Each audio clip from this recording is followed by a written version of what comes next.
when you're from a small town, anyone who kind of takes their sports a little bit serious and tries to take it to that next level is going to get recognition no matter how successful they are. At least, as long as they tried and had some sort of result, you're going to get recognized. So for me, that came kind of twice. And kind of later in elementary school, my dad actually ended up buying a cabin at our local ski hill. And I hadn't really done much in the way of skiing probably before that. I'd gone up a few times, but nothing too serious. But after he bought that cabin, we pretty much spent every weekend from basically December right through until April at that cabin, and over the winter holidays as well. So after we bought that cabin, I definitely took to the mountain and took it pretty seriously. I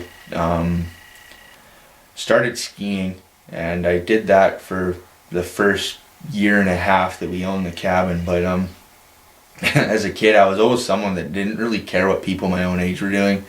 Like, I didn't think twice to ever, like, obviously I had a lot of like friends who were my own age and hung out with them and stuff, but they weren't really who influenced me to do the things that I did.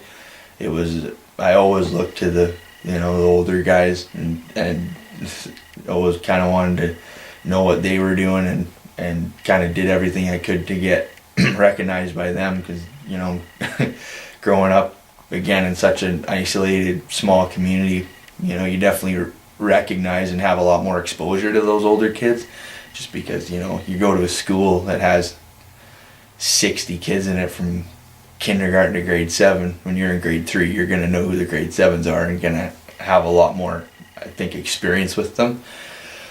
So after that first year and a bit skiing, I definitely took notice that all the older guys on the hill who I kind of looked up to and thought were the big cats on the ski hill were all snowboarders. So that definitely grabbed my attention. So, and I think my dad noticed it too. Like, every time we'd be going up the hill to do our next run, I'd be watching them go down and was just fixated on them. So I remember it was our second season owning the cabin, and for Christmas I got a whole brand new setup, boots, bindings, and a snowboard. And I just thought that was the best thing ever, and I took full advantage of that.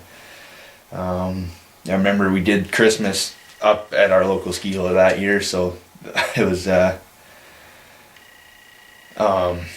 kind of the night of Christmas Day, when we were kind of starting to open our presents and stuff, and I opened that snowboard, and I think it was probably 6 or 7 o'clock at night, and I remember I hiked the ski hill that night and gave that snowboard a shot, and kind of took it from there. And the following year I took part in my first race. It was all slalom stuff.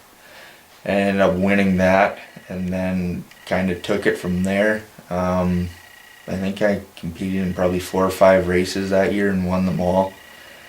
And then kind of took it to the next step, I guess. In high school, I kind of took it pretty serious and kind of traveled around a little bit more, and ended up having quite a bit of success. So I got a little bit of recognition for that, but that was in the back of my mind. Like, I just did it because I love being on ski hills, and that's kind of one of the biggest things that I took away from our interview with Kevin was, you do something like that just because you love it. Like, you kind of isolate yourself from everything else that's going around you. You're doing it because you have a goal, and that's what you want to do. And if you get recognition for it, great, but that should be secondary. And that's definitely the way it was for me. It was just, I love being up there, and snowboarding was my passion at that time. The second little bit of recognition kind of came as part of a team in high school. It was kind of funny. It wasn't until later in high school, I guess grade 10 it would have been. I was approached by the high school gymnastics coach and was asked if I if I wanted to come train with them. And at that time I was training pretty heavy with basketball. I always liked playing basketball, so I thought it'd be a pretty cool way to, maybe prevent some injuries in the upcoming season, kind of get a little bit stronger, but also improve my flexibility. So I took her up on that, and then ended up training with them that summer, and kind of ended up joining the team that September, just to travel around and kind of see what it was about and see what kind of skill BC had to offer. So I ended up getting two of my friends to come train with me, and they ended up joining the team with me. And the first year we competed together, we ended up taking third place at the provincials. And then the following year, we didn't have so much success as a team. One guy ended up dropping out, and we had quite a bit younger team.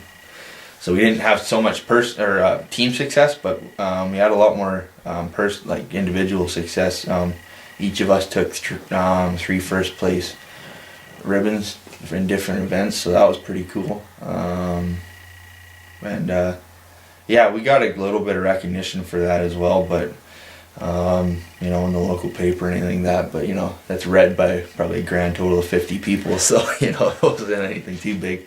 But that kind of came back to the same thing as the snowboarding. It was more about the training and us just trying to, well, for me it was actually more about trying to get better as a basketball player, and just kind of turned into the gymnastics thing. So the media attention was definitely secondary, and I don't even know if you could call it media attention. It was just kind of a little extra recognition, which doesn't hurt, but wasn't the reason for sure.